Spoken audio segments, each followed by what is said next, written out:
was another hot summer's day. Against the late afternoon sky, it was easy to mistake the silver glint of approaching planes for RAF maneuvers until the firestorm began. At about 5 p.m., the first of 400 Hancock Dornier bombers began their descent over London. Another 400.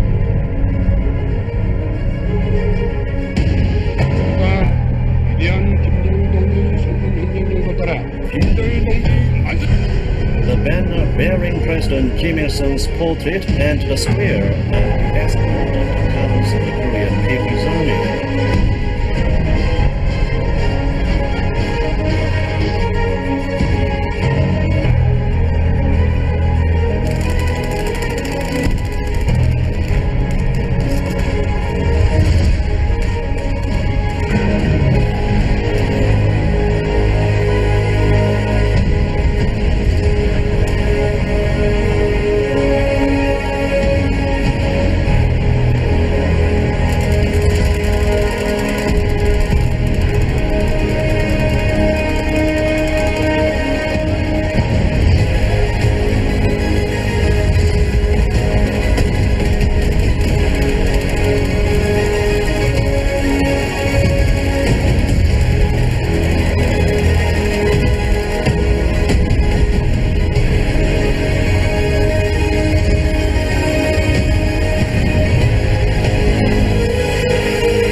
A very good evening to every one of you.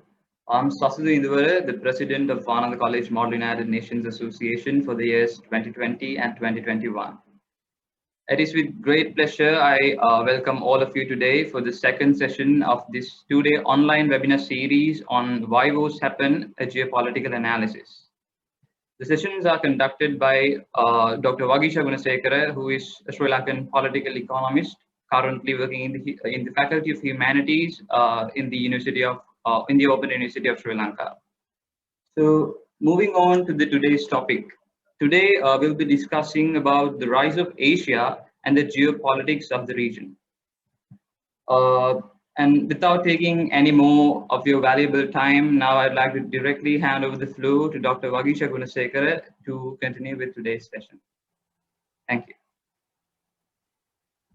Thank you, Sasindu. Good evening to all of you, and thank you for joining again. I see some of the names that I saw yesterday also, so thank you for coming for the second time. I'm very pleased to do this webinar series on why wars happen.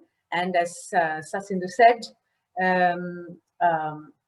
yesterday we talked about, yesterday was part one, where we talked about the logic of war and capitalism, and we talked about the military-industrial complex and the imperial camp, which is the United States and the G7, G8 allies, who have dominance over the military-industrial complex, and also globally holds dominance when it comes to politics, the economy, as well as ideologically. So today, I am going to talk about certain shifts that are happening in the current political economic dynamics that is increasingly changing this balance of power. Let me share my PowerPoint with you.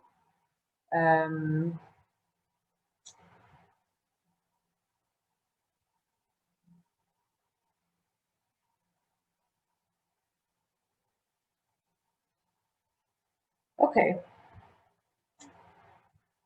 So what we're trying to do today is to understand the shifting global balance of power from North America to our part of the world. And according to historians, this is how things used to be before colonial conquest, right? Don't forget that our part of the world was colonized, which means that mass-scale extraction of the economy, of natural resources, our history, our ideological foundations, our religion, everything, right? So right now we see a certain balance of power shifting from North America and Europe to Asia, which is why, hence the title, The Rising Asia, right? And the Indian Ocean region. So with the United States, you see they're trying every trick of the trade in preserving its imperial foothold through wars, through trade wars, through various other strategies. A quiet rise in the Asian economies, with China leading the way, is starting to take place and is appearing to be reconfiguring the world economic order, right? Now, China, if you ask your grandparents about China, the China that they knew, they would tell you that the Chinese used to eat like parts of their trees, like the bark of their trees. They were so poor. So how did China come from, went from eating the bark of their trees to being one of the emerging global economic powers, right? That's the good question. So from an agrarian economy to global superpower in half a century, 50 years, right?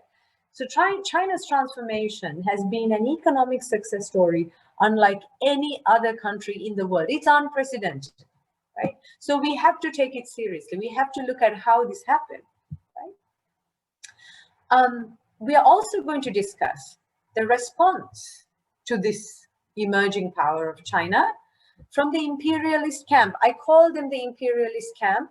Now, as I come from a Marxist tradition, political economists, typically the old traditional political economists like myself, we draw from Karl Marx. We come from the Marxist tradition. So we call the global superpower, right, the hegemony, the one country that holds the dominance over everything that we do and think and say.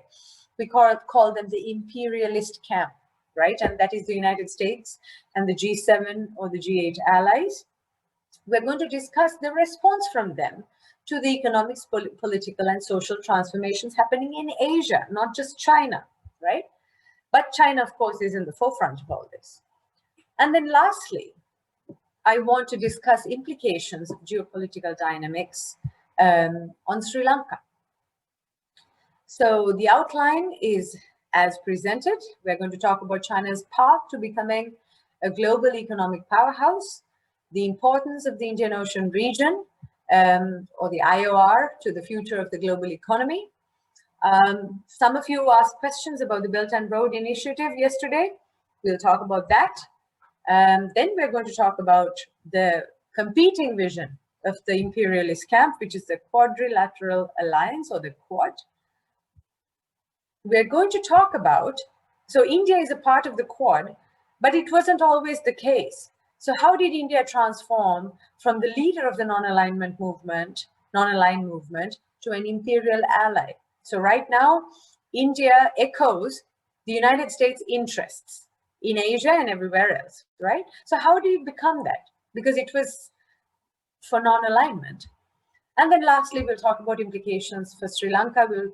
We'll briefly go through the Millennium Challenge Cooperation Agreement, Eastern Container Terminal, and of course, some of you asked about the Eastern Container Terminal. Some of you asked about the United Nations Human Rights Council proceedings that is happening in Geneva at the moment. So we'll try and get through all of this in an hour, okay?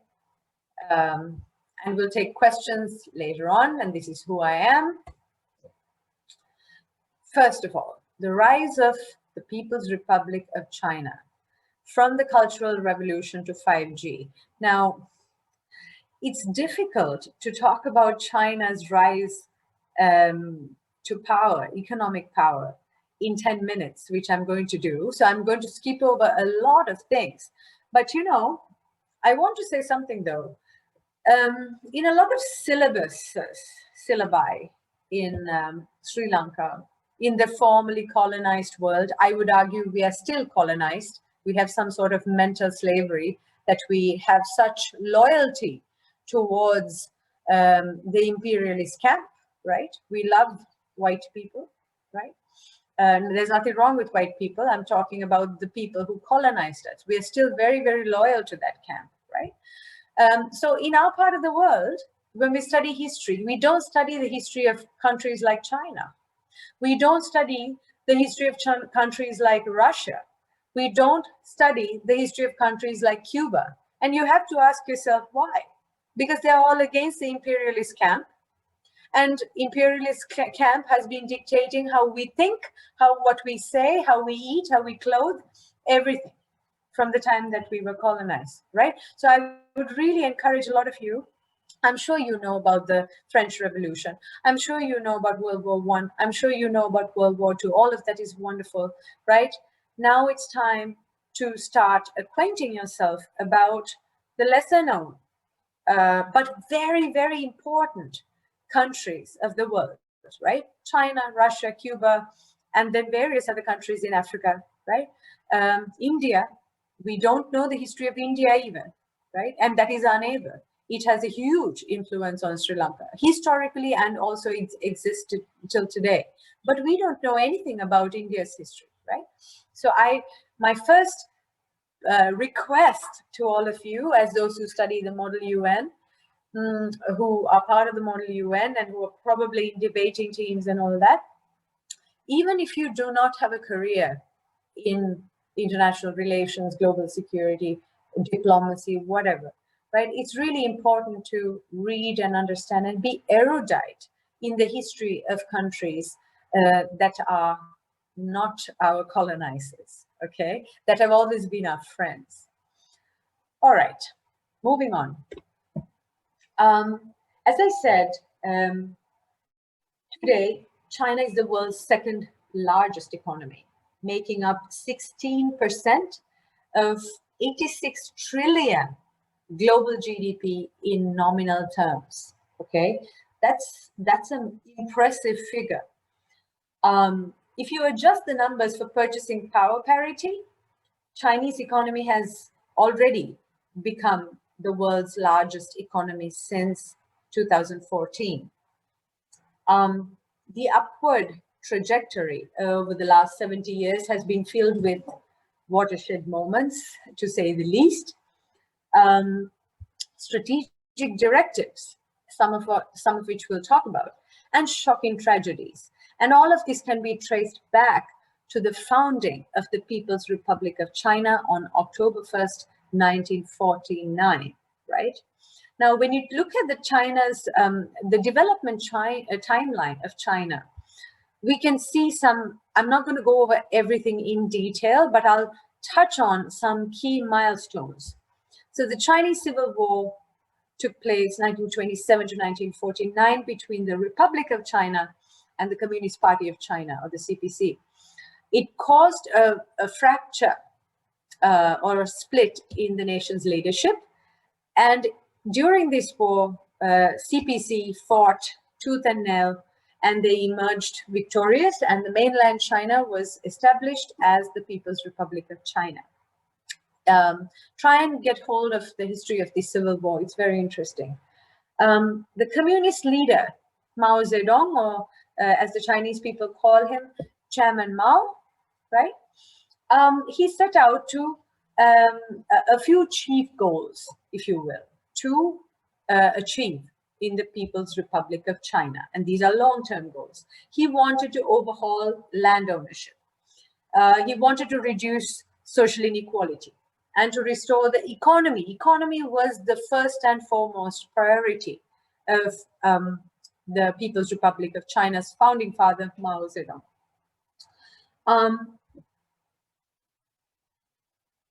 Then I want to highlight on this first 5-year plan, 1953 to 1957. Now, China, I mean, Mao Zedong's tenure as chairman of the PRC, they had chairmen, right?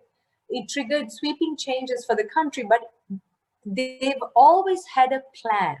China has this thing which you can find in socialist countries. It's called centralized planning. In China, they have a centralized plan and then the decentralized plan, because China is a huge country. It has so many different provinces and a huge population, 1.6 billion people, right? One of the first things that Mao started was to plan things out, from population to food to everything, right? So they have their first 5-year plan. I mean, during this 5-year plan, China's aim was to boost industrialization. Steel production grew 4-fold in 4 years. And then agricultural output also rose. I mean, think about it. It had a lot of mouths to feed then, so it had to produce a lot of food, right? But China's agriculture didn't grow as fast as China's industrialization. They're very good at industrialization. And then the Great Leap Forward, the campaign emphasized China's agricultural or agrarian to industrial transformation via this communal farming system, another good thing to research on. But then this plan failed, the Great Leap Forward failed, causing an economic breakdown and the deaths of tens of millions of people in what you call the Great Chinese Famine. Okay, it didn't work. And then we had the Cultural Revolution. China had the Cultural Revolution. It's called the Great Proletarian Cultural Revolution, where Mao Zedong attempted to regain power. He lost power with the Great Chinese Famine. He tried to regain the power and support after the failures of Great Leap Forward. However, this was another plan that backfired, causing millions more deaths by violence and again crippling the Chinese economy. China joins the United Nations in 1971. And then, surprise, surprise, communist China is visited by none other than the American president, very controversial president, particularly during Vietnam, the Vietnam War, President Richard Nixon. He, after 25 years of radio silence, Richard Nixon was the first sitting US president to step foot into the People's Republic of China. This helped re-establish diplomatic relations between the two nations, right? And then, of course, Mao Zedong dies, and then China introduces the one-child policy also towards the end of this decade. Now, I want to talk about this last point here, the Sino-Soviet split. Sino means Chinese, right? It's another word for Chinese. Soviet split. So why are we calling this a split? Now, keep in mind that both China and the Soviet Union are communist countries, right? And at that time in the 1970s, Soviet Union was an extremely powerful nation driven by a communist government, right? And basically tussling head to head with the United States.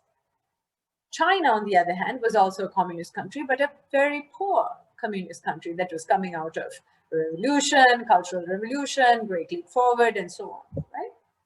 Now, I want to shift gears a little bit about this breakup of, well, not breakup, but they used to be friends, Russia and China, before the 1970s, but there was a slight shift or split.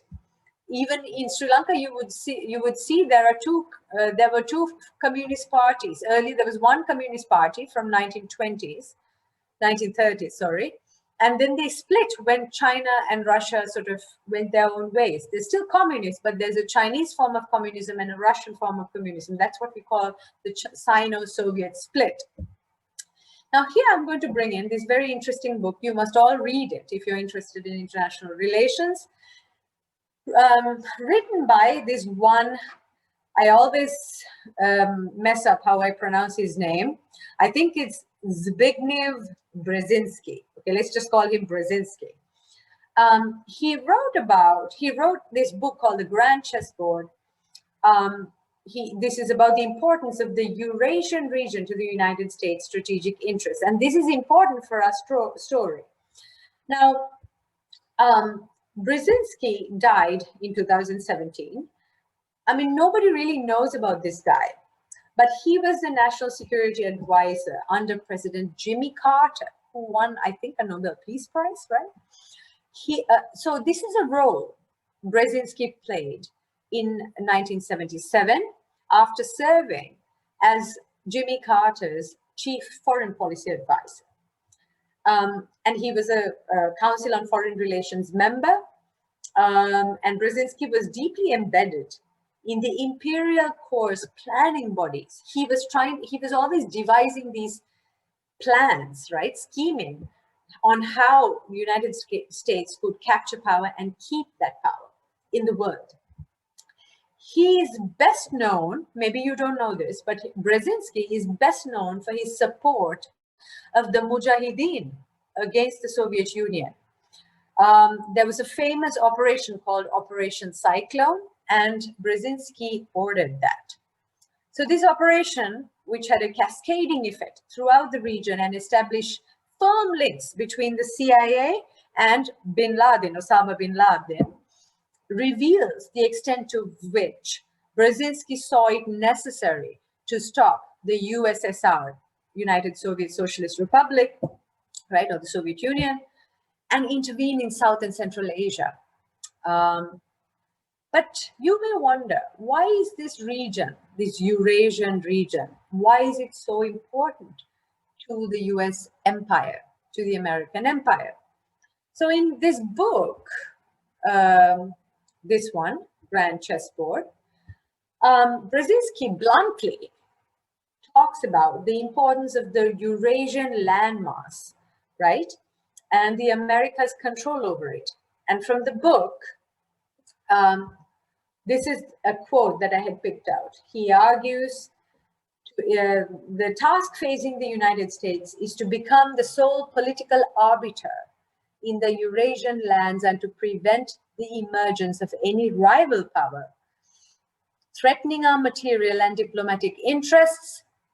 The Eurasian landmass, home to the greatest part of the globe's population, natural resources, and economic activity, is the grand chessboard on which America's supremacy will be ratified and challenged in years to come. So Brzezinski said that in the book, right? So what does this strategy that Brzezinski laid out look like in practice, you may ask? So preventing the rise of rival power in Eurasia means employing all manner of covert and overt subversion and attack. And we have seen this in US invasions in Iran, interventions in Iran.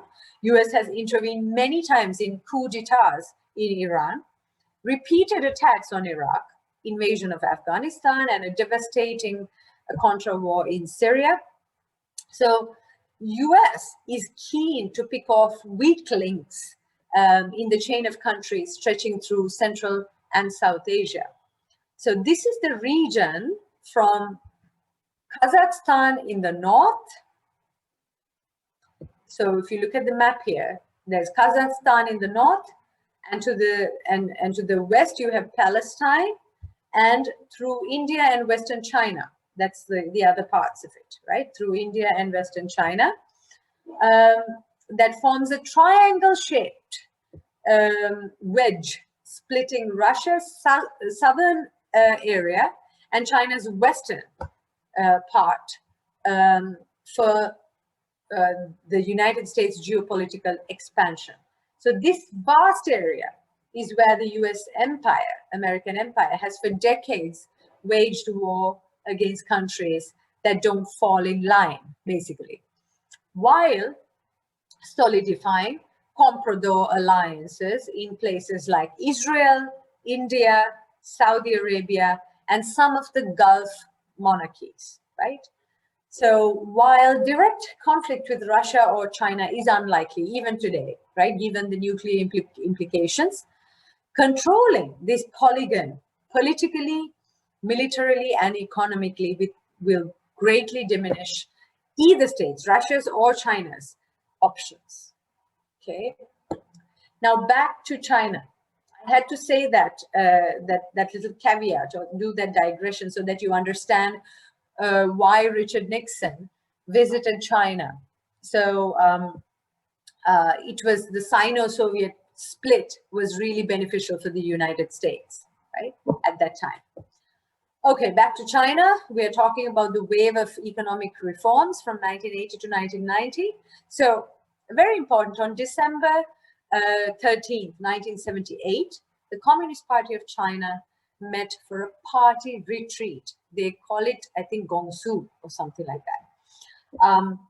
During this month-long sort of retreat or meeting, they meet for a month, Deng Xiaoping, who was the leader of the Communist Party at the time, he came up with a plan for China's future, basically. Those reforms were implemented steadily and in a staggered manner by Deng and all of his successors. Now, China is a very important country. It's an exemplary country for countries like ours because policies don't change with presidents. It's the same policy. The policy is for the country. It's for the entire population, not for one person, right? We don't have a national plan like this. Sri Lanka doesn't have a national plan. India has a national plan. We don't, right? But China has an exemplary national plan that does not change with no matter who is in power, right? As long as it's a communist party in power, they will carry it through. And the Chinese economy, because of these reforms, have become one of the most powerful economies today. They opted for a mixed economy, and their focus was on trade and foreign direct investment, high savings rates, investment in strengthening human and physical resources, and stable macroeconomic policies, and integrating into the global economy. Now, this is not entirely capitalism that we're talking about. This is not the way in which World Bank and the IMF tell us that we should be, right? It's a mixed system. That's why I call it the mixed system. So this winning combination has contributed to China's economic leap forward. And unlike the Soviet Union at the time, China was not quick to go for economic or political reforms, right? USSR, former Soviet Union, in the 1990s particularly, was pressured by the population also because they started experiencing an economic decline, which was happening throughout the world, but they didn't know how to deal with it. So they went for these two very famous reforms called Glasnost and Perestroika, right? And Glasnost and Perestroika dismantled political and economic superstructure in the Soviet Union. But China was careful not to disturb their superstructure. Their superstructure is based on the Communist Party of China, the CPC, right? It is not a democracy in the way we talk about democracies. It's governed by, it's a one-party state, right? And then China also deferred to the Soviet Union because its social and cultural values were not, they had not spun out of control in the context of rapid modernization in the decades after Deng Xiaoping's, or decades after the Cultural Revolution.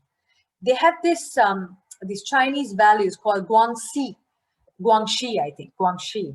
The orientation towards relationships with others, collectivism, and principles of Confucianism that explicitly applied to doing business as well as other interactions in society. So the preservation of core social and cultural values amidst modernization of the state economy has made the Chinese society more stable in relation to countries like the United States. And from 1980 onward, China worked on opening up its markets to the outside world and closing the inequality gap, right? And as you could see, there were various measures taken, and this is how the Chinese GDP goes up and up from 1952 to 2012, and of course, it's still growing.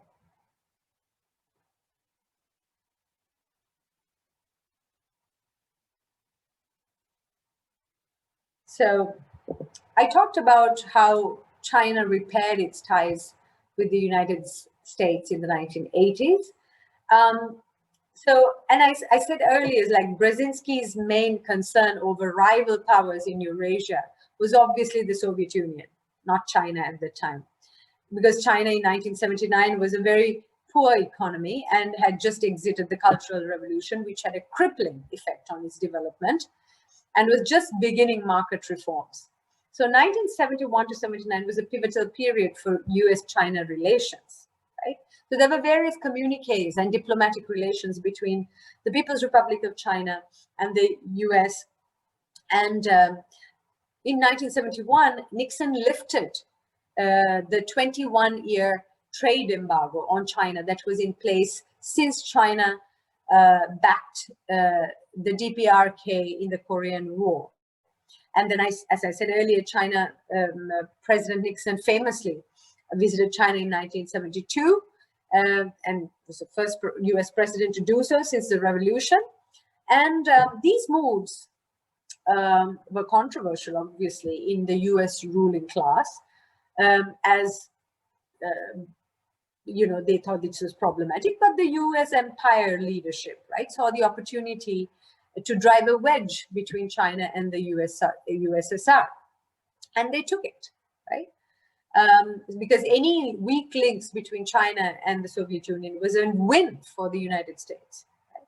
So, and we have to understand that it was important for China to normalize their ties with the United States at this time, partly because of the Sino-Soviet split, and also both sides continued to be right. And from the US side, the Sino-Soviet split was a blessing, right?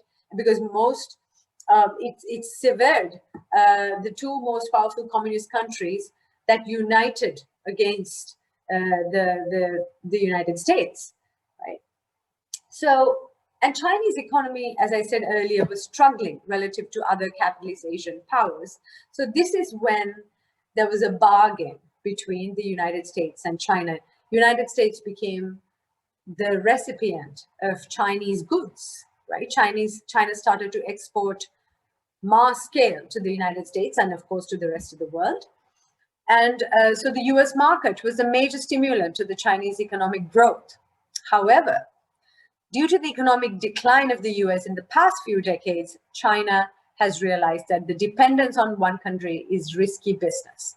So this is how China started. This is the US-China trade deficit. Now, US owes money to China. That's how it has, earlier it used to be that China owed money to the US. The roles have reversed now, right? The budget deficit, the trade deficit between US and China is 323.3 billion in favor of China. Then moving on very quickly, China's entry into the World Trade Organization happens during this decade of the millennium. Foreign investors participate in China's stock exchanges, contributing to the country's economic growth. Okay? And of course, we have the medium-term plan for China, for scientific development, but then global financial crises hits in 2008, 2009. Then we have two huge programs, Belt and Road Initiative, which we'll talk about in a bit here, and Made in China 2025. This is a poster that describes 70 years of economic development and the policy in People's Republic of China. So what is China today? China is indispensable to the world economy, to modern capitalism. China is indispensable, right, to modern capitalism today. China has witnessed double-digit economic growth, making it the second largest economy in nominal terms, and number one economy if you consider purchasing power parity. It is the biggest importer, biggest exporter, and the country that holds the largest foreign exchange reserve in the world.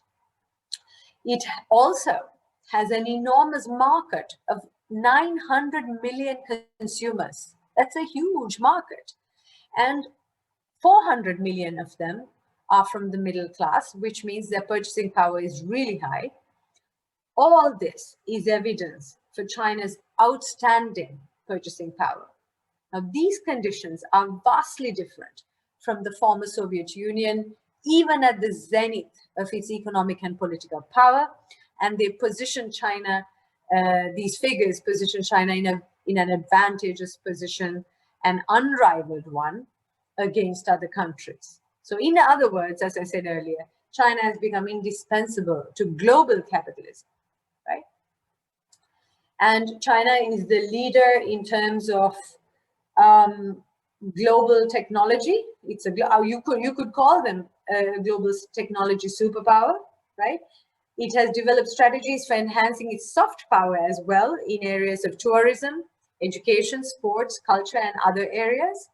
China has established Confucius Institutes in many countries to promote Chinese culture internationally. It has the largest military on the globe with 2 million active personnel in the People's Liberation Army. And China is aiming to completely modernize the army by 2035 and make LA, People's Liberation Army, into a world-class military by 2049, right? Through both modernization as well as structural and command changes. Right.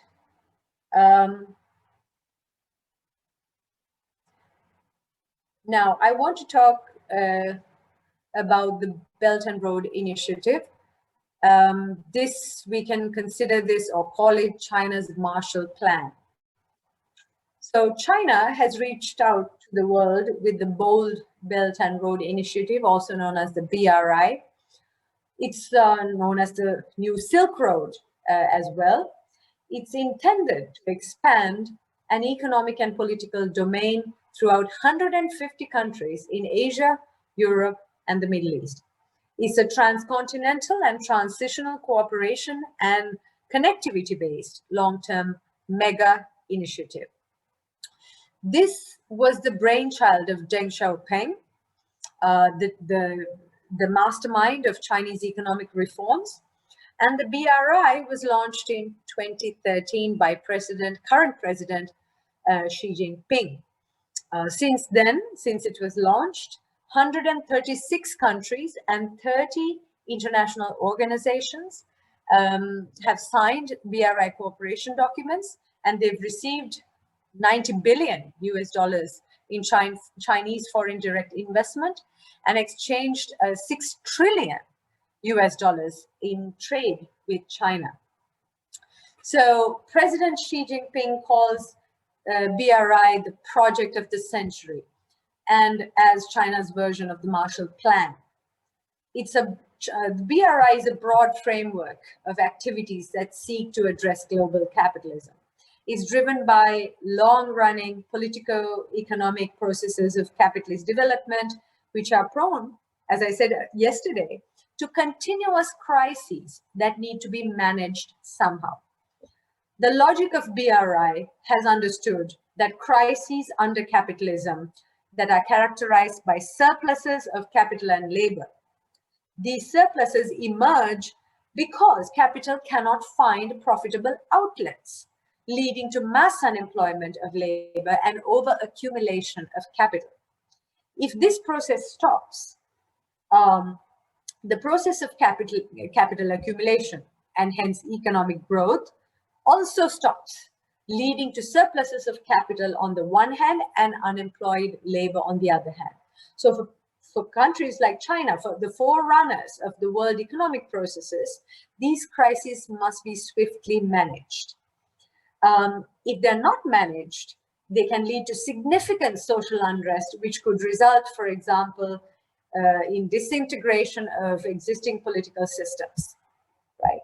From this vantage point, BRI is the latest moment in the process of geographic expansion and spatial reorganization following China's transition to capitalist mode of production from the late 1970s onwards.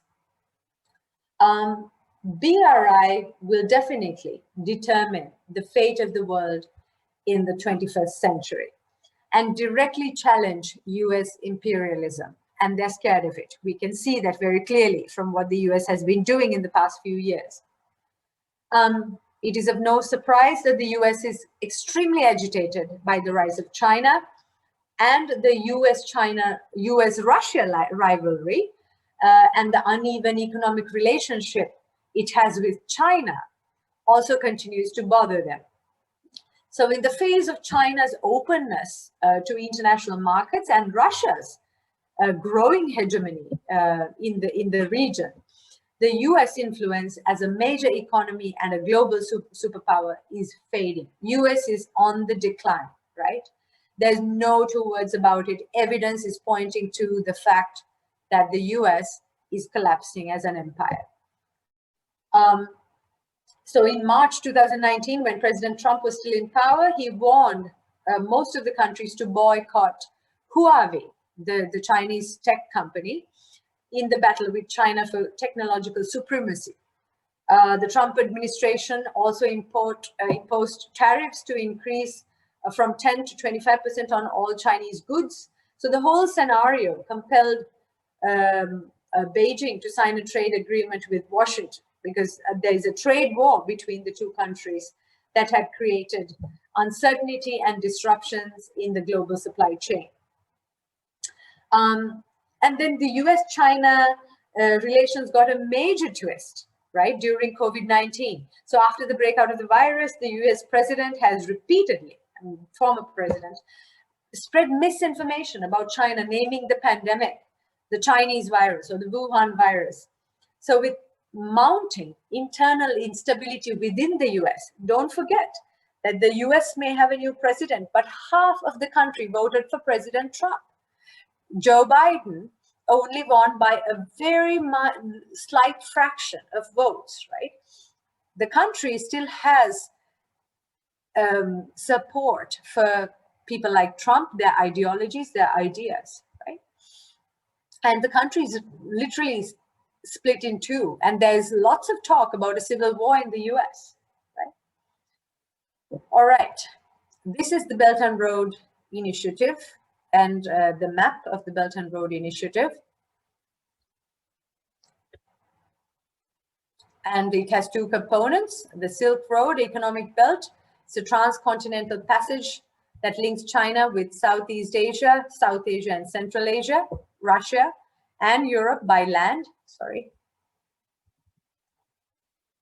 And then you have the Maritime Silk Road, the sea route connecting China's coastal regions with South and South Asia, the South Pacific, the Middle East and Eastern Africa, all the way to Europe. So you can have a look at the map again. Okay, now I'm going to shift gears a little bit now because we're coming to the Indian Ocean region. This man is Alfred Thayer Mahan. He's a naval strategist and a historian, American, of course. This quote reveals the rationale for US as to why it has sought to dominate the world's oceans as a mean of controlling Eurasia, right? So this quote tells you, gives you an idea that control of the sea would yield control of world's resources and ability to dominate any adversary. Okay, you have to read this book by Alfred Mahan or Mahan, I don't know how exactly to pronounce his name.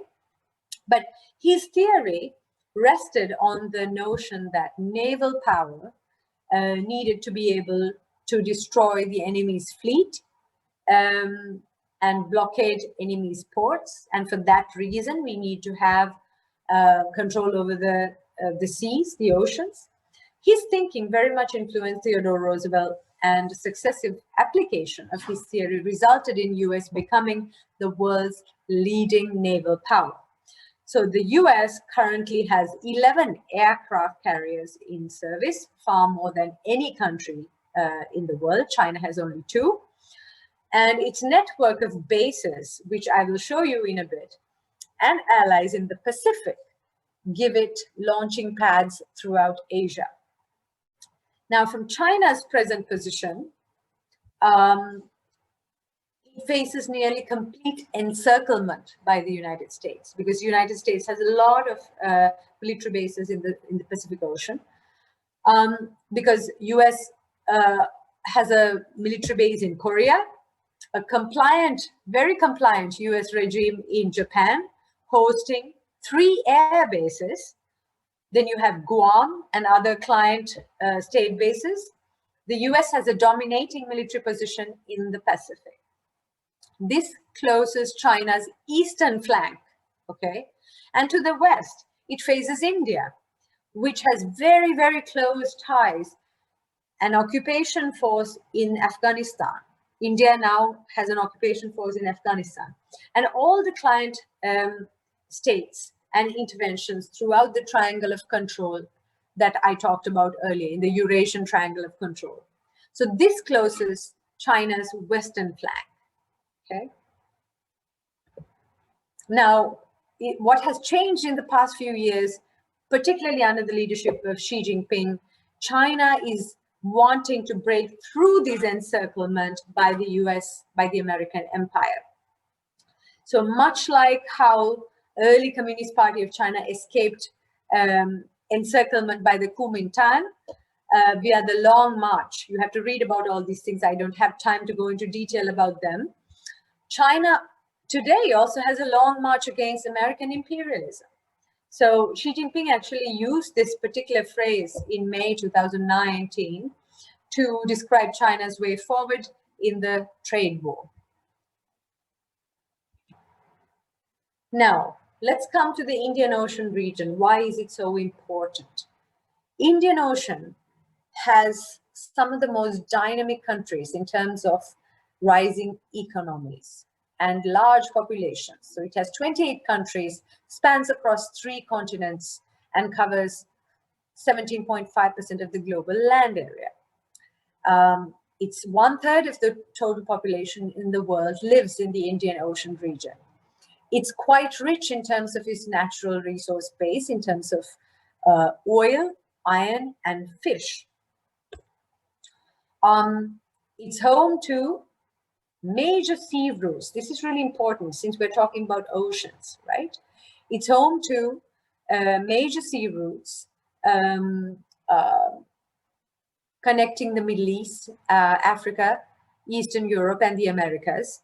And these sea routes facilitate maritime trade in the Indian Ocean, carry more than half of the world's seaborne oil, right? Host 23% of the world's top 100 container ports.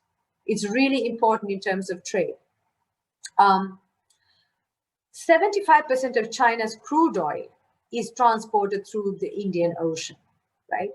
90% of the crude oil supply for the American allies is also transported through the Indian Ocean.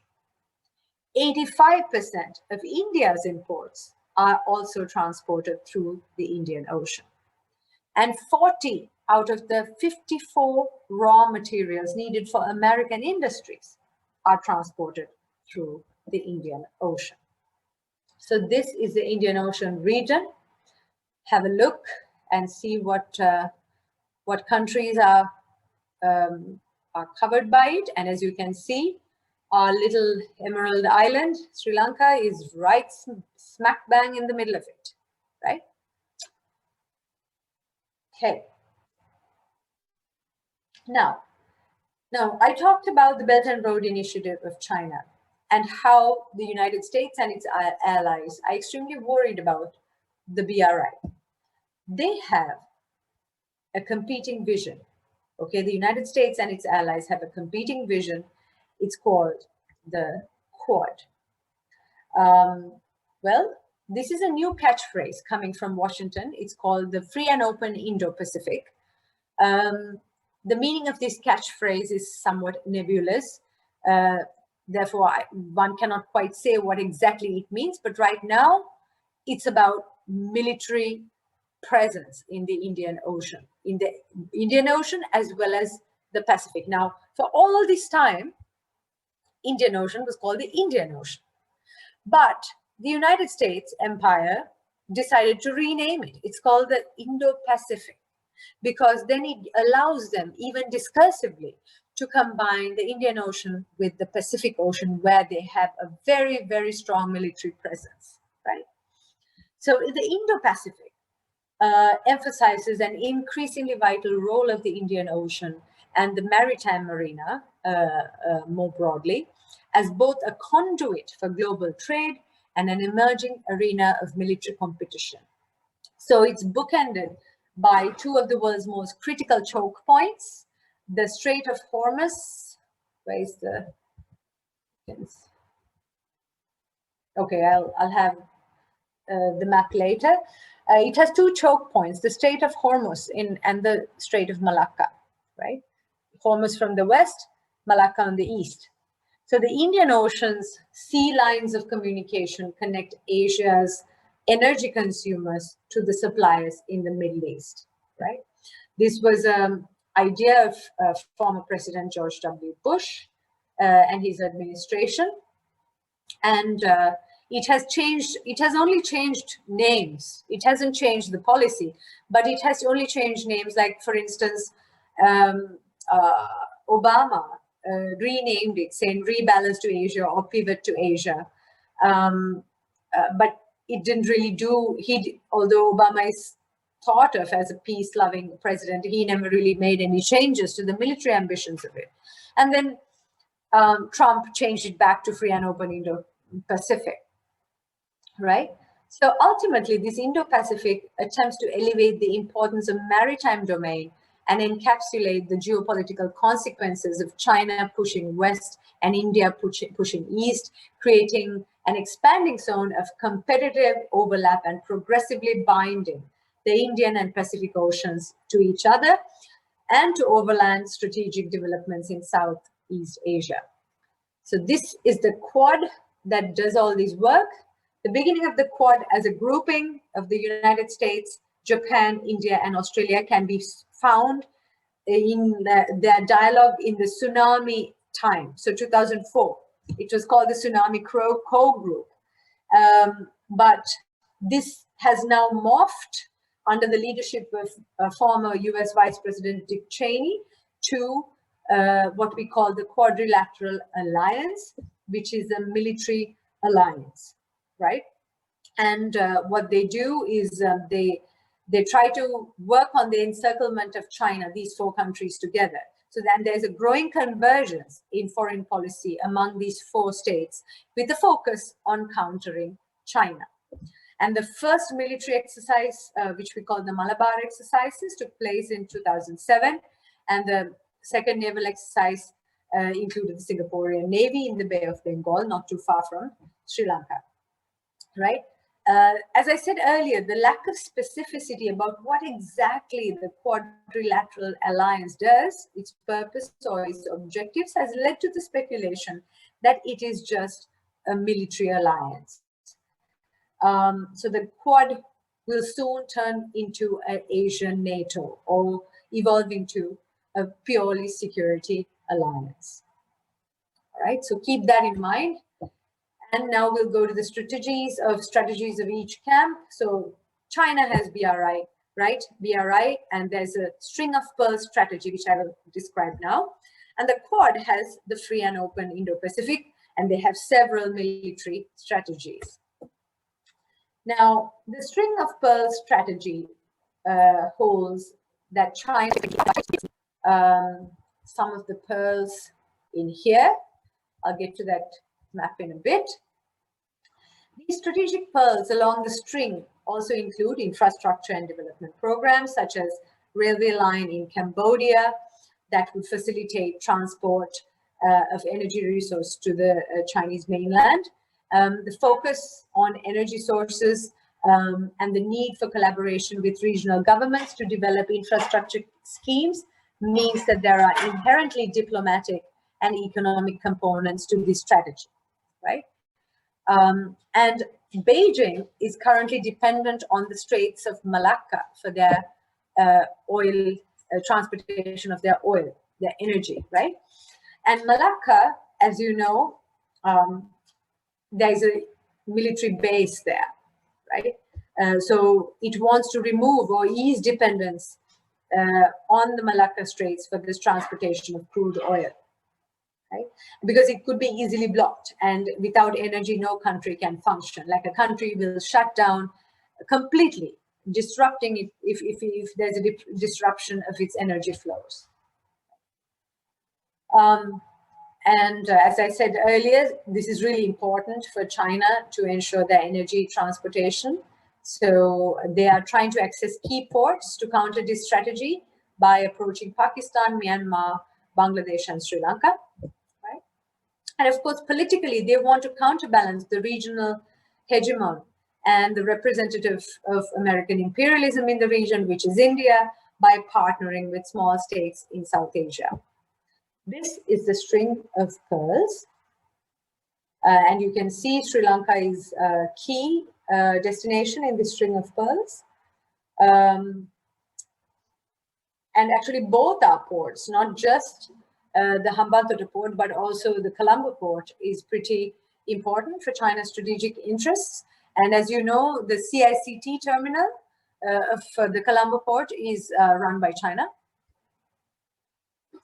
Now, free and open Indian Ocean. What is the Quad's military strategies? They have several. One is called the double fish hook. Connecting economies and also militaries for surveillance missions, right? So there is an America's fish hook in the Pacific, establishing military bases, connecting the ports of Andaman and Nicobar Islands, Sabang in Indonesia, and Coco Islands in Australia, and the famous CIA secret base, Diego Garcia. And there's India's presence in the British and French-dominated western part of the Indian Ocean, right? Now, this is the double fish hook. And you may or may not know that, India has signed mutual logistic support agreements with Australia. It's setting up harbors in Andaman and Nicobar Islands, and also in the Keeling Islands, Coco Islands in Australia, right? So they have a mutual logistics support agreement for their militaries. And as I said earlier, in the eastern part also, India has various ties to the eastern part. It became with France's blessings. Actually, France engineered this. It became a member of the Indian Ocean Commission. So it became a monitoring member of the Indian Ocean Commission, which has oversight over the western part of the Indian Ocean, right? So this shows, and as the map says, India has various ties with Mauritius, territories on this part of the Indian Ocean, right? It shows that India is keen on developing strategic and defense ties with France and in the Indian Ocean region, because all of these are former French colonies, and some of them are still French colonies, right? And metal blockchain is basically to block China's passage from South China Sea into the Indian Ocean, and that is through Malacca Straits, right? Yeah, if you look at the map, you see Andaman Sea lies west of the Strait of Malacca, the crucial artery connecting the Indian Ocean with the South China Sea. So India is building a military base and harbor there, right? And if it wants to, it can block China's traffic to the mainland, right? So the Malacca, because everything must pass the Malacca Straits. And the American 7th Fleet is based in Japan, making America a resident power in East Asia, right? So we call this a metal blockchain, blocking the passage from South China Sea into the Indian Ocean. And China has been trying to counter this by creating a canal through the Isthmus of Kra in Thailand, okay, what is on the map. It hasn't taken place yet, but there are negotiations, and I think initial groundwork was laid for this, but it hasn't progressed since that time.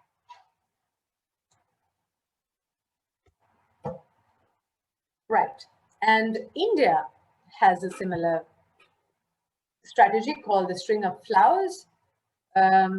So India's dominance in the Western Indian Ocean, this is what they call the string of flowers. So MOUs, Memoranda of Understanding, for naval and aviation infrastructure with Seychelles, Mauritius, Assumption Islands, Madagascar, then Agalega Islands, Maldives, and of course, Diego Garcia. Right? And India has an initiative called Sagar, right?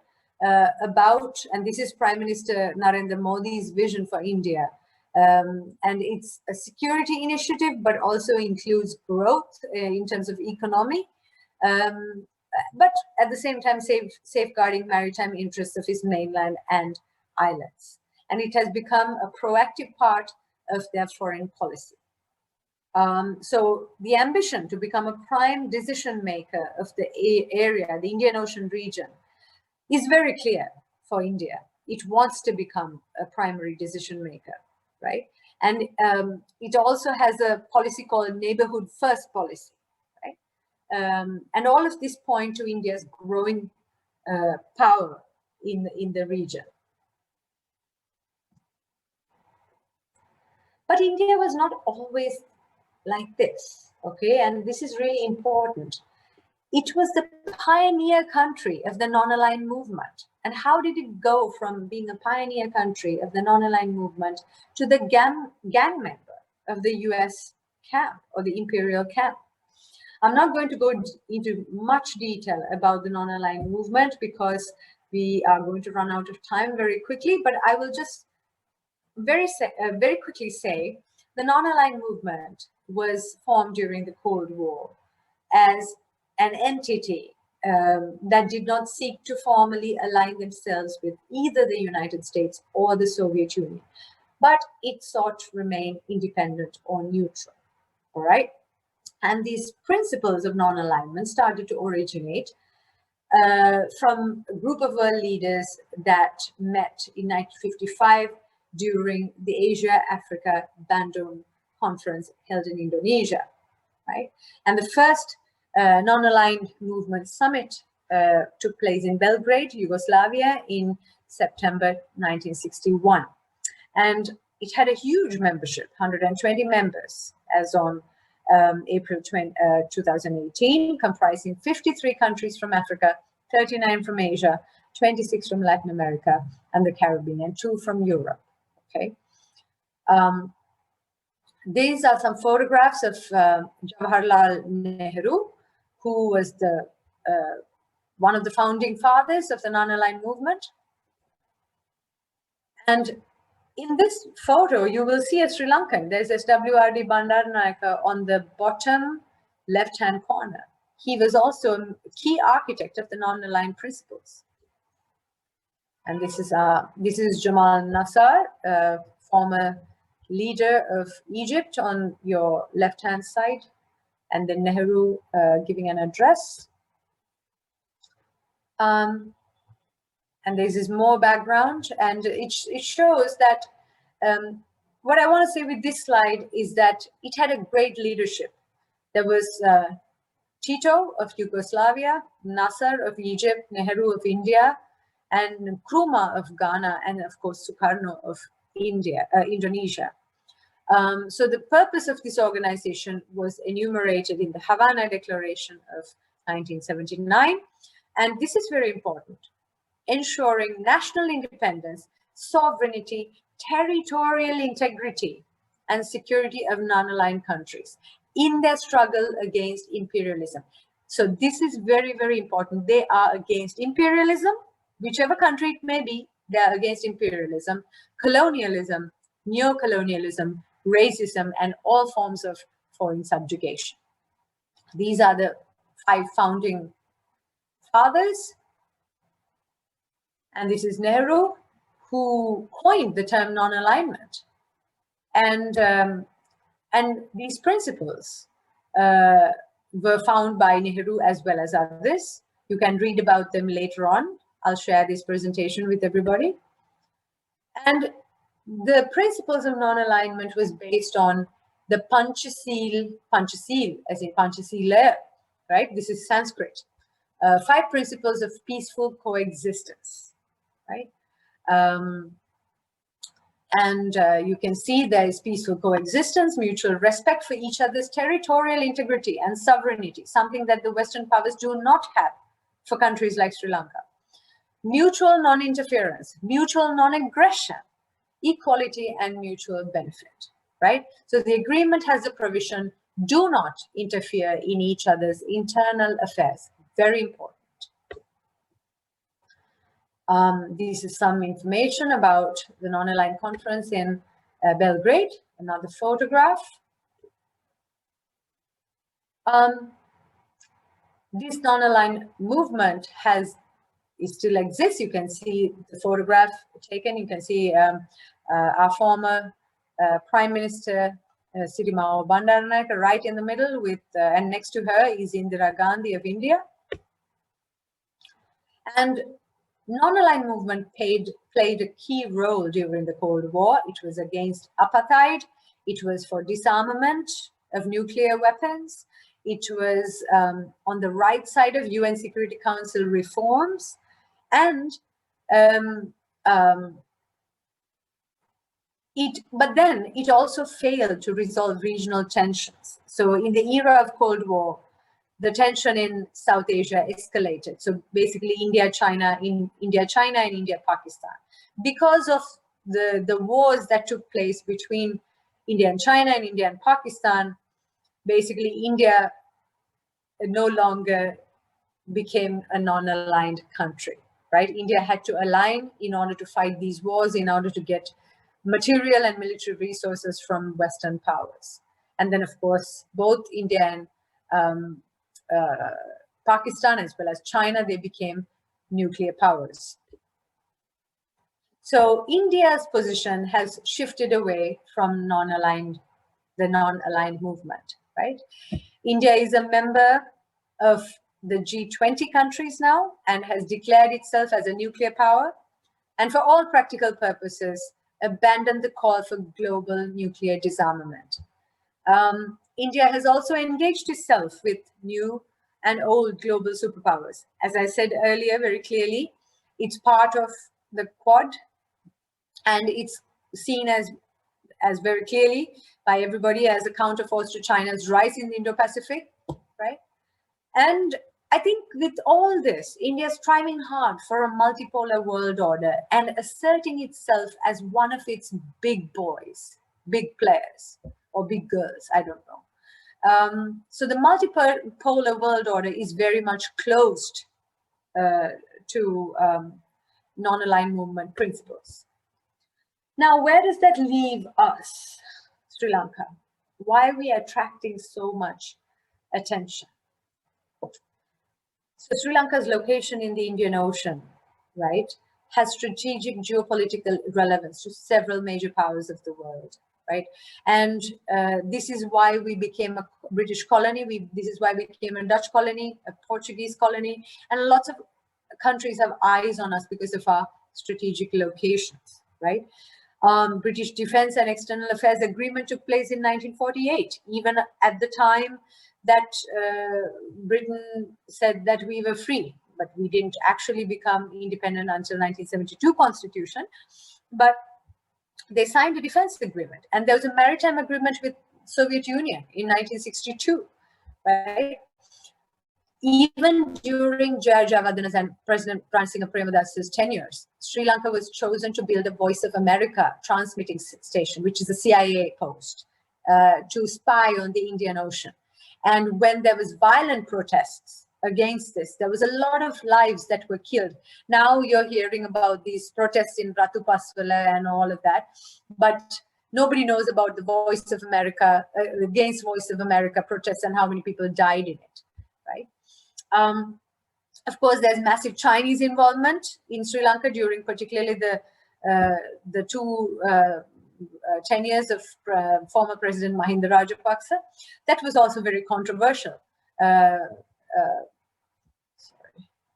And then China's building, as I said earlier, as part of the String of Pearls strategy, gigantic modern ports along the Indian Ocean to the south of it in Pakistan, Bangladesh, Myanmar, and Hambantota in Sri Lanka. So these are the shipping lanes, and you can see that Sri Lanka is strategically located in some of the major shipping lanes of the world. And all our ports are really strategically located.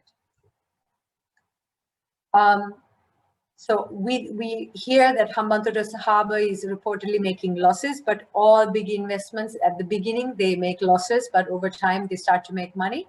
It has a huge potential for development due to its strategic location. Look at where it's at, very close to the sea lines.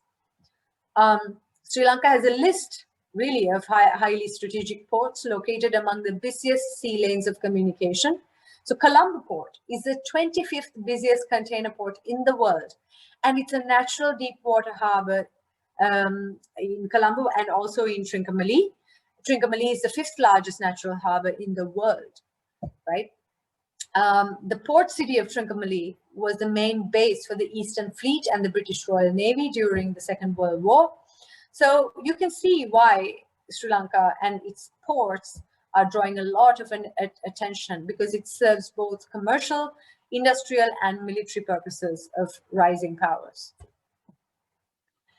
Of course, we see that there is controversy with the workers' protest at the Eastern Container Terminal. This is the Colombo Harbour. Of course, we are now starting to become a little bit squeezed between the elephant and the dragon. Elephant meaning India and the dragon meaning China. So Colombo Port, as you could see from the Eastern Container Terminal controversy, has become a bone of contention in geopolitics of the region, right? And these are some information for you about these port deals. But long story short, from a Chinese perspective, the Port of Colombo is a key link in its global supply chain, right? And it's also, the Chinese presence in the Colombo port also allows China to increase its political influence in the region. From a geopolitical perspective, the Indian government views the port as vital to its security and commercial interests. That is why India tried to install the Adani Group to run the Eastern Container Terminal, but now instead of the Eastern Container Terminal, Adani has agreed to develop and operate the Western Container Terminal. So at present, on average, 1/3 of India's total transshipment go through the Colombo port, and 2/3 of the port's total transshipments are generated by India. So the growing Chinese influence in Sri Lanka has caused Indian policymakers to take these actions, right? So the Indian government has proposed that Sri Lanka consider making India a stakeholder in the operations of the Colombo port. But that port deal did not happen. Instead, we renegotiated it by offering the Western Container Terminal. There are other implications. Pressure on Sri Lanka to open up as a military logistical hub for the Quad and possibly China as well. And this is evidenced by the SOFA agreement, which Sri Lanka has signed twice, one between 2015, one in the 1990s, and it was up for renewal, but it was not renewed. But AXA was signed several times, various governments. Didn't matter what political party they were from, various governments had signed AXA and the MCC. So together, these allow for Sri Lanka to become a logistics hub for the United States military. So the US military, through AXA, US military has access to Sri Lanka to come to our airports and ports, bring their military vessels, and then deploy their troops, station them here, and Sri Lankan government is obligated to provide them with spare parts and food and things like that. And if there was aggression against a friendly state for the US in the region, the United States forces, the military, can wage war against those states by being stationed in Sri Lanka, right? So the whole point, if we sign all three of these agreements, we haven't signed two of them yet, but if we signed all three of them, Sri Lanka could become either like Djibouti, where US is there, China is there, all kinds of, India is there, right, militarily, or become like the next Diego Garcia, which is the current CIA secret post in the Indian Ocean. And Sri Lanka not signing these agreements is likely to increase pressure by the threat of war crimes in the United Nations Human Rights Council.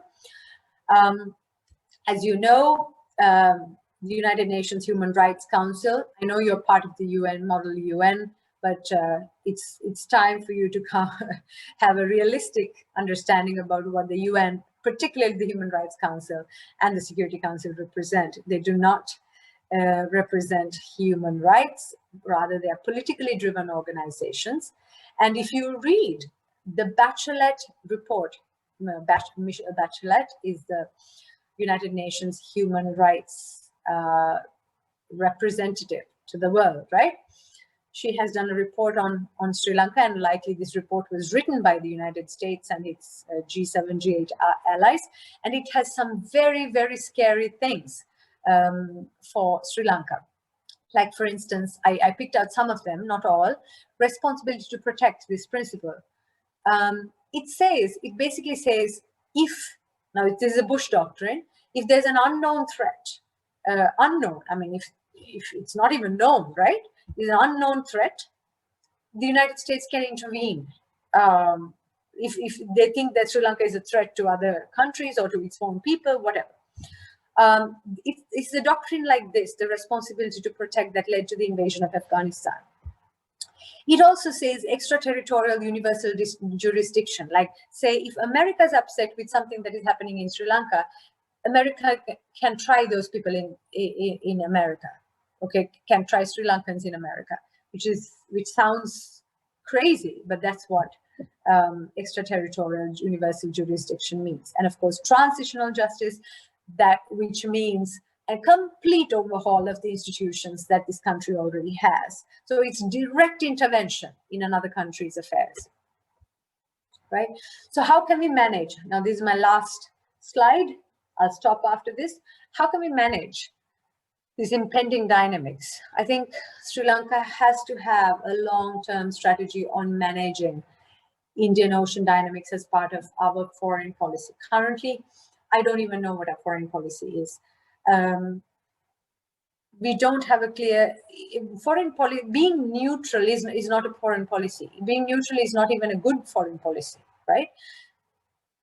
We have to go back to our history and think about why is it that we joined the non-aligned movement. There were principles in the non-aligned movement. Our foreign policy could be based on it.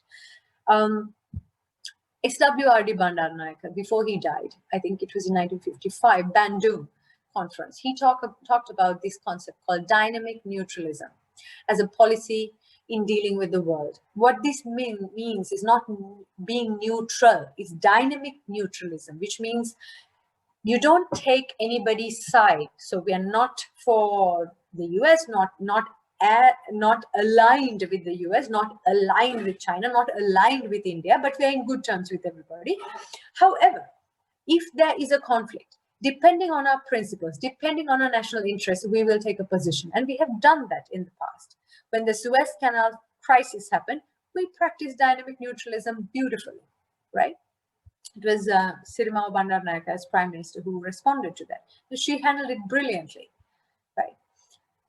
Then thirdly, we need to wean ourselves from economic dependence on Western markets, right? Look at us. We are an indebted nation, right? We are massively in debt. We have a bad economy. People are not enterprising. They're not generating money. There's no incentive for them to do it either. And the mentality of a lot of people in Sri Lanka, I must say this, is that they're depending on the state to give them jobs, right? Like you would not hear about something like this in India or in China or in the United States, right? Like people work very hard to live. And of course, there are people working class who work really hard in Sri Lanka as well. I'm talking about this sort of emerging middle class that feels so entitled, right? We need to move away from our dependence from Western markets and pivot to Asia, as I have clearly demonstrated with evidence today. The economic transformation is happening in Asia. So we also need to pivot to Asia. And then lastly, we need to strengthen the capacities of and coordination between ministries of foreign affairs, fisheries, defense, because this is about the Indian Ocean region. Our ocean mass is 9 times bigger than our land mass. We are a tiny little island, but we have a huge ocean region, right? So we need to scale up research on geopolitics.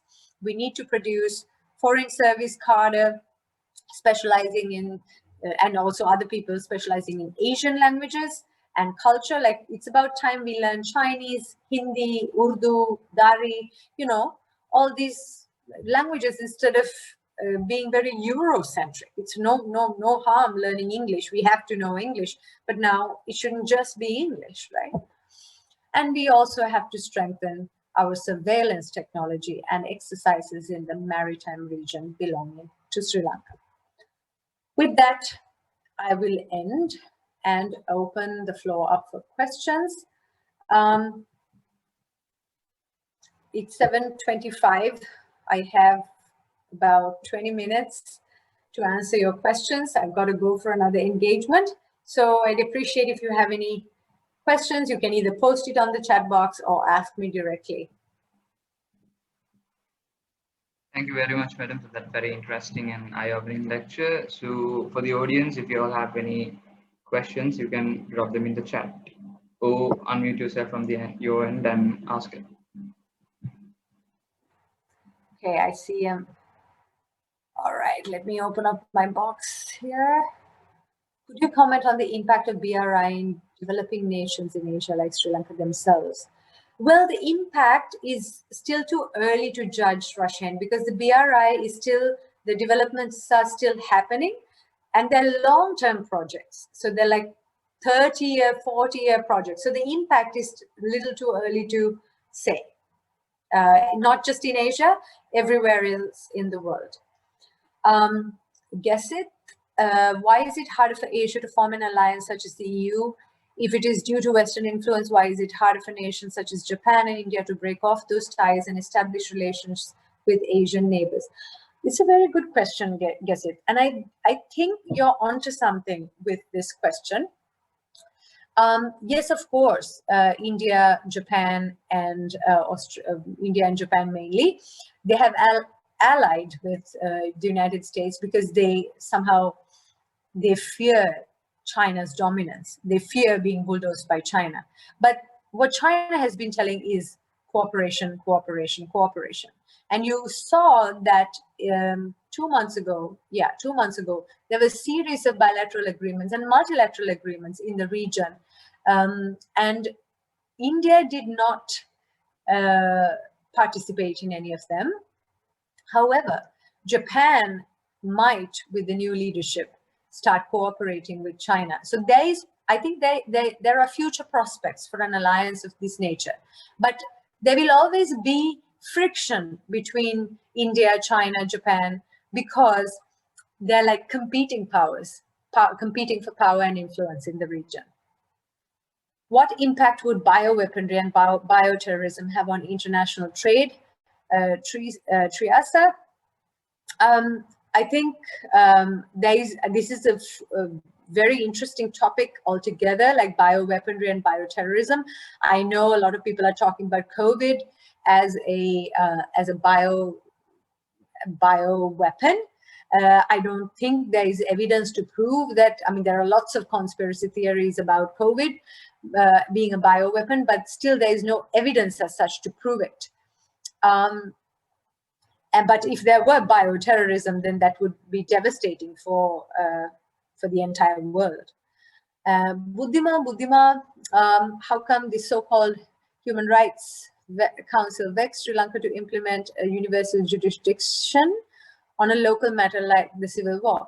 Well, good question. You should ask that from Mrs. Bachelet and the Americans and the G7 and the G8, because they're the ones who put it there. As Madam Tamara Kunnanayagam, who is a very well-respected diplomat Sri Lanka has ever produced, as she says, in her experience, these Human Rights Council reports are often written by the powerful Western countries like the United States. She talks about one incident where, before the mission to Sudan was organized, the United States has come to the Human Rights Council and given here's the papers to Sudan. This is what we should do in Sudan. And then this was way before the Sudan mission ever occurred. So these are political games, but it's a great question. Guess it, what would happen if Sri Lanka adopts a foreign policy similar to Switzerland? As in, how exactly, guess it? You can write exactly what you mean by foreign policy similar to Switzerland. Until then, I'll go to Sasmi. Do you think Sri Lanka should ally with powerful countries as China? I think Sri Lanka should not align with anybody per se. We need China. We need India. We need other rising powers. We need Russia. We need the US too, right? Because we are a small country, we need allies. We need allies everywhere. The point is not to align. Being allies is fine, right? Based on particular issues, but alignment is dangerous. Buddhima, is the silence of Japan and India in the HRC votes a geopolitical trick? Absolutely. We still don't know how India would behave in the Human Rights Council, but I must say though, Sri Lankan foreign policy apparatus, I'm not putting the blame on anybody, but I don't think we have been very insightful in our decision making in the Human Rights Council. Like, for instance, we are trying to renegotiate the resolution 30/1, which we had co-sponsored, and the Bachelet report is about that resolution and how we haven't upheld anything that was recommended in that report.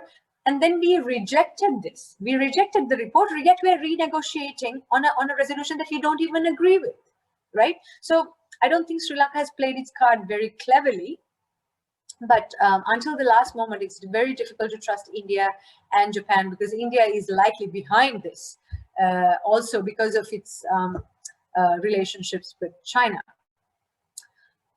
What books would you suggest to understand the world economic status and topics we discussed today?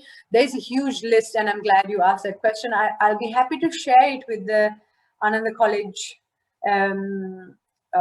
Model UN group, and you can maybe we can start a Google Doc and I can put some stuff, and you guys can also add books. But start off with the two books that I mentioned today. Brzezinski's book and Alfred Mehen's book. Swairi is asking, what are the other G7, G8 countries' role in the invasion of the Indian Ocean? Do they profit from it? Well, they are allied economically and militarily, so they stick together. They stick together as an alliance. Whether they profit from it, they may profit from it by selling weapons. Some of them do. I mean, the UK, a lot of Sri Lanka's fighter jets are from the UK, right? And also, UK is our #1 trading partner. So they do profit from having an influence in the Indian Ocean region. And all of these countries, particularly the Nordic countries that we think are really powerful and very peaceful, right? They have been illegally extracting our ocean resources like fisheries in the deep sea that belongs to Sri Lanka. So it's a violation of our naval space, right? And they have been profiting from it illegally for decades. And it's millions and millions, maybe billions of dollars. What are the other G7, G8 countries' role? Okay, that's the same question. Is the reason for China's everlasting cooperation and support in the Human Rights Council to us and undergoing geopolitical benefit gain? Actually, China, so there's something we have to understand. There have been 3 countries that have been extremely unconditionally friendly and supportive of Sri Lanka in the Human Rights Council. 3 countries only. That is China, Russia, and Cuba. These 3 countries have been supporting us, not just Sri Lanka, but then all the other countries like us, because of their principles of non-intervention and peaceful cooperation, right? Perhaps, of course, there is a geopolitical benefit to gain from Sri Lanka. That is another matter. But historically, when Sri Lanka was not so geopolitically important to any of these countries also, they had always sided with us, right? Don't you think One Belt, One Road is exploitative colonial stratagem to gain vital assets in small countries? Okay, then let me ask you, Mariam, is the current neoliberal global economic order driven by the Western countries, isn't that exploitative colonial stratagem to gain vital assets in small countries? So I don't think this question is a very loaded question, and it also, the way you have posed the question also tells me that you've been influenced a lot by Western media about the One Belt, One Road, and Western media is extremely cautious about it. Of course, the One Belt, One Road, you can go online and read about it. It's a transcontinental transitional infrastructure development mega initiative, right? Of course, it is the consequences of this, the Chinese investments are, whether we'll be able to pay them off. Again, this goes back to a question that somebody asked before about what is the impact of BRI. So we don't know the impact of BRI. It's too early to tell it. It'll take another 30, 40 years for us to figure out, you know, what profits the Hambantota port is making. It may start making profits in another 5 years. We don't know, right? It's already looking like that. So we may be able to pay off the debt, or we may be able to renegotiate. I would highly recommend that you read the work of a former Greek finance minister, right? Varoufakis. His name is Yaris Varoufakis. He talks about this fear of the One Belt, One Road initiative and the Greece dilemma and the Greek islands' positions on the One Belt, One Road, and you will find a slightly different narrative advanced by him. Okay. My response to you is, I don't think that One Belt, One Road is exploitative, colonial stratagem to gain vital assets in the small countries, because it is no. I mean, what we have is no different from what you describe here, and it's too early to tell what One Belt, One Road will do in future. It may be exploitative, but we don't know that. This is all, I would say, Western propaganda. Seeing how nations like Singapore, who are even below Sri Lanka in economic status at one point. Where did the rulers of Sri Lanka make a mistake that led to the mess that Sri Lanka today is? Excellent question, Rasheen. I think you could organize a debate. You could on this question alone. I think there were several issues. One big issue is that the leaders of this country, historically, from independence, we have not been able to build a nation. Okay, what is Sri Lanka? Is it one nation? No, we seem to be completely fragmented. Okay, and that is the doing of politicians for electoral gains. We have not worked hard to make a Sri Lankan identity. That's number one. Two, we have never had a centralized economic plan or a plan for how we want this country to be in the next 30 years, 40 years, 50 years, okay? We are just making ad hoc policies, just like sort of struggling in the dark to find something, right? Our policies change with each government. Our policies change with each president. Our policies change with whoever the minister is. Our policies change with whoever is in the state bureaucracy, right? So all of these issues have led to the mess that we are in. We don't plan. We don't have a planned economy, planned society, right? And we also prematurely opened up our economy in 1978, before the country could actually develop its agriculture or industry, and we went straight into a service economy that we couldn't handle. Right, and there are lots of reasons that we can talk about here, but for the time being, I'll stop there. Gesset is saying Switzerland, aggressive neutrality, such as during World War II. Well, I suppose, I mean, by aggressive neutrality, I'm not saying that we should be exactly like the Swiss model, but we could be dynamically neutral, like I said before, right? Not align, but take a position based on principles of non-aggression, peaceful coexistence, non-intervention. So based on those principles, we take a position on any conflict or any issue.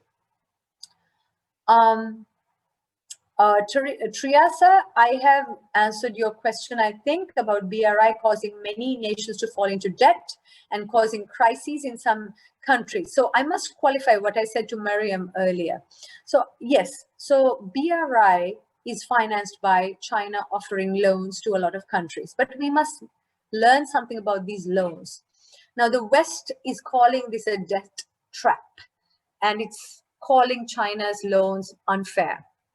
But when you compare the Chinese loans to what the IMF or the World Bank or any other Western financial institution offers, their interest rates are really low and the space for renegotiation is really high. So I'm not sure whether we can call this a debt trap, because a trap is when you can't get out of it and when you can't pay it off, when your terms and conditions of borrowing are basically closed. The terms and conditions of borrowing from China are not closed as it stands, okay? Sri Lanka has renegotiated our debt with China many, many, many times. We haven't been able to do that with IMF because A, they don't budge on their regulations, and if they do, it comes with regulations or repercussions on war crimes and other complications in Geneva and various political reforms, which they have no business doing in our country, right? Sasmi, what do you think about Sri Lanka loaning out parts of the country to other countries like the US? I think this is dangerous, whether we loan it out to the US or to China. We must protect our territorial integrity. But China has been very open with us in saying that they're here for trade. They're here for commercial purposes, right? Port City, all the ports. That's for commercial purposes. They have been very clear about it. But the US are very clear that their interests are not trade, but military. This is dangerous. So I am concerned about loaning parts of the country for military purposes, not for commercial purposes. So long, I mean, for commercial purposes, so long as we know what's going on, so long as we have a say, which we do with the Chinese investments, right? We can renegotiate terms of those investments. That is not a problem. However, I understand that some of those investments with China, we had to renegotiate it to the benefit of China. Like, for instance, the Hambantota port, right? We couldn't get much share, and that's because of bad decision making on the part of our government, not the Chinese government, right? So we need to be smart about negotiating with foreign powers, whether it is China or the US. How will developing countries like Sri Lanka deal with maritime piracy? Good question. I think there's a lot of, I can recommend a book that you can read. I think the short answer that I can give you is that Sri Lanka needs to invest in our naval capacity. We need to invest in our navy. We need to invest in our maritime surveillance, and that is the point that I had made before as well. And we need to have really good intelligence and basically surveillance apparatus in the Indian Ocean region within our naval territory in order to monitor maritime piracy. Sorry. What are your opinions about the ongoing freedom war? Well, Mihini, I think I don't know whether you call freedom war in Myanmar. We should ideally take it up on another day, because I'll answer your other question, because we are talking about Sri Lanka and the BRI and the Indian Ocean. So perhaps Myanmar is slightly out of topic. I'll respond to you directly on email on Myanmar. Again, do you think BRI is a good impact on Sri Lanka? It's too early to say, because there are long-term investments we don't know. Will a stable policy agenda solve this messed up system? Yes, I think so. We need a long-term plan, a centralized plan and a decentralized plan, but it has to be a long-term one with short-term, medium-term and long-term goals as to where we want to go, right? We need to mobilize resources, human and natural resources, in order to meet this policy agenda. But the key is this policy agenda should not change when political administrations change. That is the key. Do you think CPEC project of Pakistan would impact the Sri Lankan economy? I think that there is synergy. I do think there is synergy for Sri Lanka to join up with CPEC, the China-Pakistan Economic Corridor. Sri Lanka already has trade agreements with both China and Pakistan, but currently we are really not taking advantage of it. We are not making full sense of full use of these trade agreements. But if we were to join CPEC, I think it opens up a lot of opportunities for trade with both countries. Sure, you can have my email address. I can share it. I think the Ananda College Model UN group, they have my email address. I can write it here as well. You can email me anytime, and I think Mihini, you can email me as well, and I'll respond to your question about Myanmar. And then lastly, this can be the last question because I really have to go now. Do you think the US funded the LTTE? There's a really good series of reports that you can read, and I will email it to you if you're interested in understanding the US involvement in the LTTE and the Sri Lankan civil war in general. All right, I think I have to call it a night now. Sure. So thank you very much, madam, for that very interesting and eye-opening lecture and for those very elaborative answers. So now I'd like to invite Ravindra Karunaratne to close the session for today. Thank you, Sasidu. So that brings us to the end of the 2-day session discussion about the webinar on why wars happen. And I'd like to thank you Madam, for joining with us in this discussion and giving us a good lecture about why wars happen, even with your busy schedule these days. And also, I'd like to thank all the our audience who joined with us and engage in this webinar by asking questions and interacting with the topics. And also, I'd like to give a special thank to our club member Ashan Sachinta for his support by making us post and the intro video of this webinar. And also, I'd like to give a thank our teaching charge, Mrs. Geeta and Suryarachi, for her constant support given to us to make this webinar success as well. So once again, I'd like to thank you, madam, for joining with us, and also everyone who joined with us today and yesterday. Well, that concludes the webinar of why wars happen, and thank you very much. Thank you very much, Ananda College Model UN, Sasindu, Ravindu, everybody else who was involved, and great video, whoever made it. I think you mentioned his name, I forgot. And thank you for inviting me. It was a great pleasure to come and share some of my ideas. But please note that this is only touching the surface. So please go ahead and read and educate yourself about all the things that we talked about. And thank you very much to all of you who attended the seminar today and yesterday, and for asking such great questions. And thank you so much for being an engaging crowd. It's great. Keep it up. Thank you, madam. Thank you, madam.